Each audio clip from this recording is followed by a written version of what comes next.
In today's video, I've got 5 facts about Shirou Emiya from the Fate series. I'll be covering his relationship with the Fate girls, his reality marble unlimited blade works, and more. But hey, if you're new here, why not join the 414 community by hitting the subscribe button and the notification bell so you don't miss a video. And just to add that this video will contain spoilers, so if you haven't finished the Fate Stay Night series, then, please come back later. However, there will be no Heaven's Feel spoilers. I'll make a separate video on Shirou that will contain that information at a later date. So, with that being said, let's roll the intro and get straight into the video.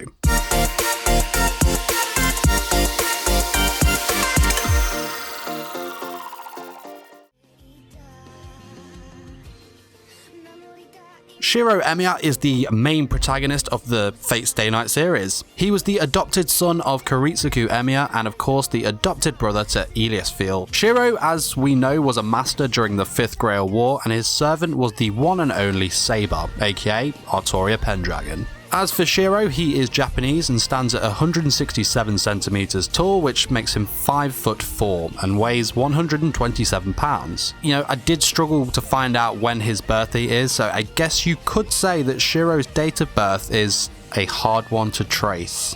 Yeah, sorry. I know. As for Shirou's appearance, he has spiked-ish red and brown hair and golden hazily brown eyes. I did mention in my Archer video that I'll leave a link to in the cards to now if you're interested, that in comparison, Shirou wasn't as, hench as Archer. This I still believe to be true. I should have mentioned that this is obviously taking nothing away from the boy Emiya, as he does look pretty shredded himself. Attire-wise, we have seen Shirou in different outfits. There is the casual clothing, which consists of the white baseball top with the blue sleeves, comboed with slim blue jeans. Then of course there was the school uniform, and finally in the unlimited blade works route we were treated to more new attire for Shirou, which was the black hooded coat, the addition of the scarf to his school uniform, and the black and white zip-up jersey jacket thing. Master of the wardrobe, am I right? And finally, Kinoko Nosu, the writer of Fate, described when writing Shirou that he based his character on those main characters in the 90s, where they of course suffered from trying to overcome their problems using their own narrow perspectives. Thought that was pretty interesting.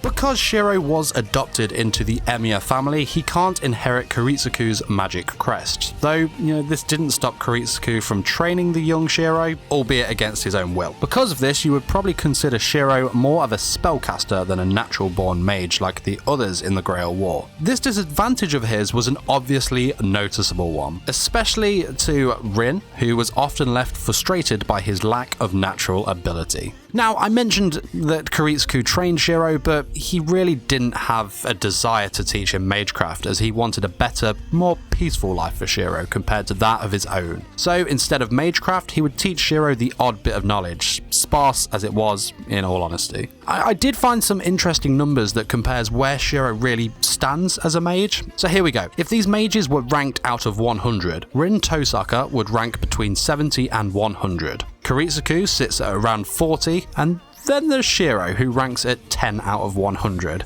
These numbers are of course not official by any means, but it does give you a better understanding on how far behind he is compared to a natural talent such as Rin. That, and of course he doesn't possess those thighs. FYI, I will mention those thighs at any opportunity. Don't at me. So, because of Shirou's extreme lack of training, his knowledge of magic circuits and how they work is, just as lacking. Shirou believes, or believed, that you need to create a new magic circuit every time you use Magecraft, which, is obviously not the case. Magic circuits are determined at birth and cannot increase nor decrease. Shirou himself actually had 27 magic circuits, which is actually above the 20 magic circuits an average mage would have. While he does have more, they certainly aren't as effective, as they can barely handle 10 units of magical energy before becoming damaged in the process. To further analyse the difference between him and an exceptional case such as Rin, she has 40 magical circuits that have a maximum of 1,000 magical units.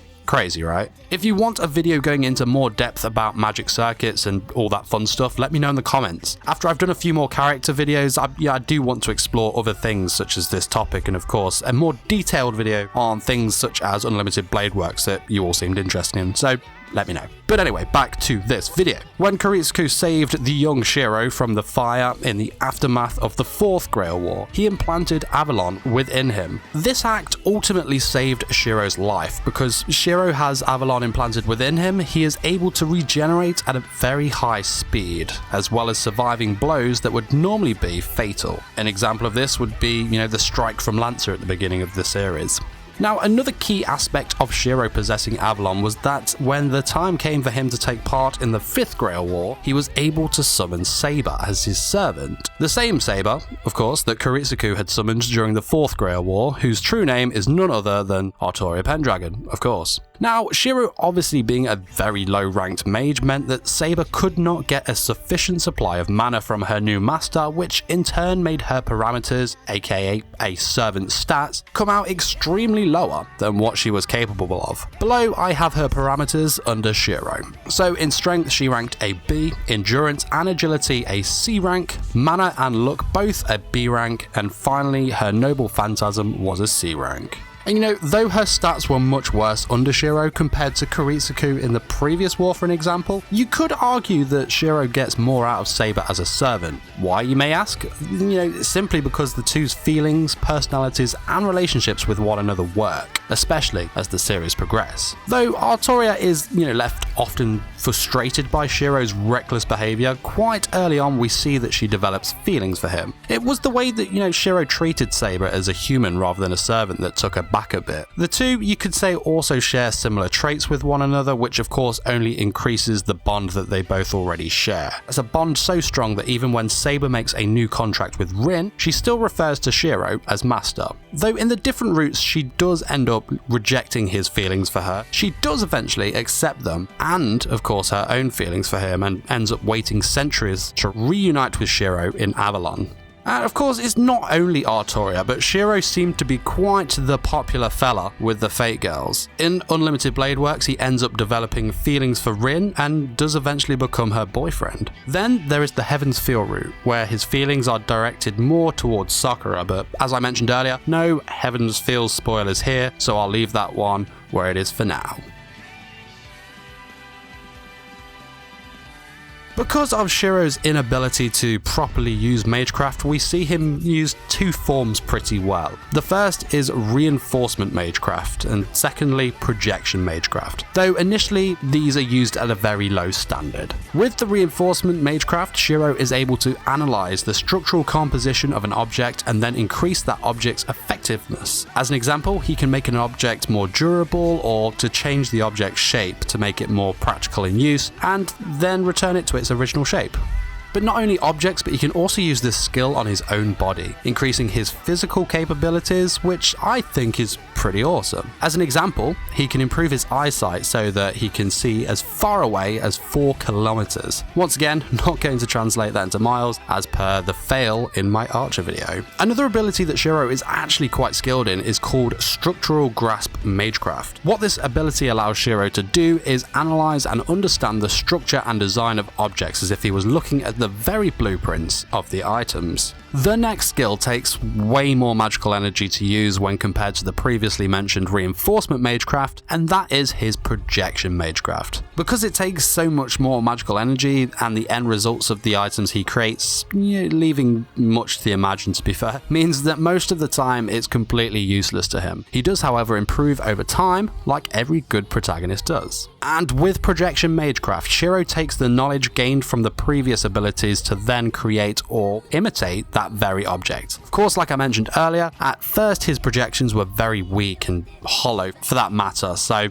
yeah, useless really. For the first part of the series at least anyway. Later on in the series, however, Shirou learns and is capable of using a technique called tracing, which is a more advanced version of the projection skill. He learns this ability through training with Rin and constant contact with Archer, as their paths of course inevitably follow one another. Archer gives Shirou the advice, if you can't defeat it, imagine what can. And it was at this point that Shirou is able to reproduce weapons like swords and armor, but eventually increase this to legendary weapons, though of course not, let's say complete as the original. Noble phantasms are a rank below what they are capable of, and armor costs 3 times as much magical energy than that of a sword, for example. But later on we find out that these abilities all stem from Shirou's reality marble, Unlimited Blade Works. In this reality marble, Shirou is able to create and reproduce these weapons and then fire them into the real world as if it was like some sort of a gun, if you will. Doing things this way means that Shirou can create multiple swords at a time and then store them within this reality marble to be used and fired at a later time, which is a pretty awesome technique if you ask me. And of course, as you can imagine, this technique requires a lot of magical energy to be able to maintain and use. As we know, Shirou lacks this, so in order to use this at this current state, he would have to make a contract with a mage such as Rin in order to supply him with a sufficient amount of magical energy. And this is quite interesting too, but Shirou obviously learned this ability in Unlimited Blade Works from Archer. If he was to have learned this ability normally, it would have taken him 10 years of training to get the foundations of the ability down, and then a further 10 years of training in order to use it properly. Pretty crazy, right?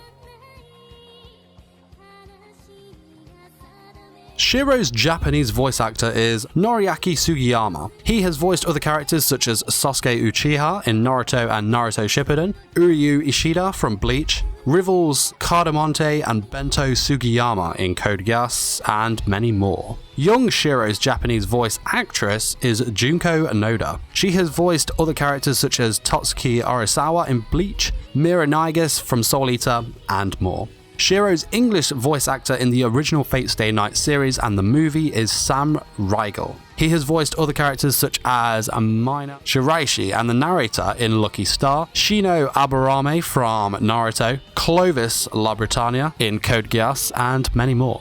Then there's Shirou's English voice actor in Fate Stay Night Unlimited Blade Works. That was Bryce Poppenbrook, I think that's how you pronounce it. He has voiced other characters such as Rin Okamura in Blue Exorcist, Kirito from Sword Art Online, Eren Yeager in Attack on Titan, Meliodas from The Seven Deadly Sins, Makoto Naegi in Danganronpa, Rokaru Imado from Twin Star Exorcist, and many, many more. Then finally we have young Shirou's English voice actress, that is Mona Marshall. She has voiced other characters such as Inari from Naruto and a couple more smaller roles. 10 years prior to the events that would take place in Fate Stay Night, Shirou was just another normal everyday boy who lived with his parents in a city called Shinto. As we know from Fate Zero, the city became engulfed in flames because of the Holy Grail by the end of the Fourth Grail War, which of course resulted in the death of Shirou's parents and the lives of everyone in the city apart from Shirou himself, leaving him as the sole survivor.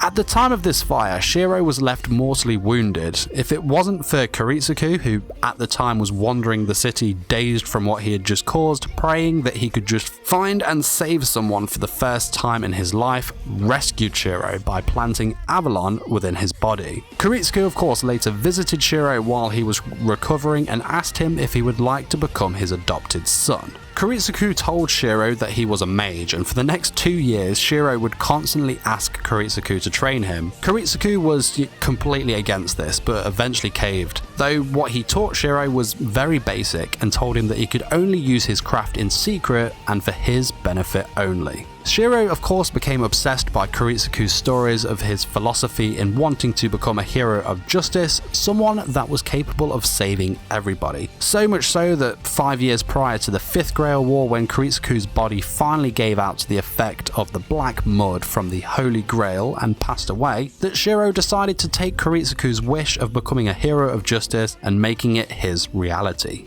After Kiritsuku passed, Shirou understandably was left alone and very depressed. He stayed at the house that he grew up in with Kiritsuku, but was watched over by Fujimura, Shirou's neighbor and English teacher. Her grandfather actually took care of all the living expenses, and of course Shirou being Shirou felt bad that somebody else was paying for him to live in this house, so he took up a part-time job as soon as he could in order to pay for his own living expenses. Shirou later joined a middle school, and this is where he met Shinji Mato. Later after that, progressing into Homohara High School, Shirou then met Issei. And it was at this high school that Shirou's reputation quickly became known as, the nice guy that would do anything to help others, most oftenly fixing school equipment. While at the school as well, Shirou joined the archery club, where his relationship with Shinji started to, kind of break down. Shirou was a natural at archery during his time at the club. He only missed his target once.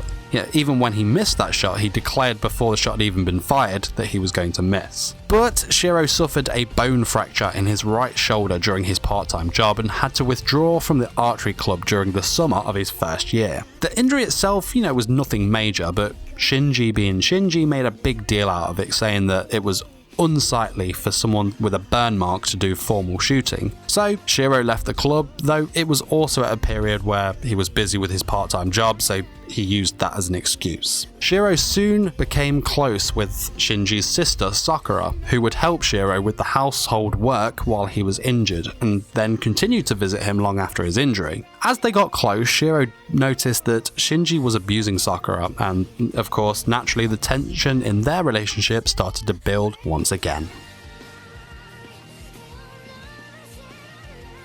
Bonus fact here is not a bonus fact. I could not leave this video without putting this picture in there. Yes. Thanks for watching. That was my video, 5 facts about Shirou Emiya from the Fate series. I hope you enjoyed the video, and if you'd like to see more characters from the Fate franchise, then let me know in the comments. Also, don't forget to smash the like button if you enjoyed this video, as it really does help my videos reach a wider audience, and subscribe for more anime content. Till next time, my fellow weebs, peace!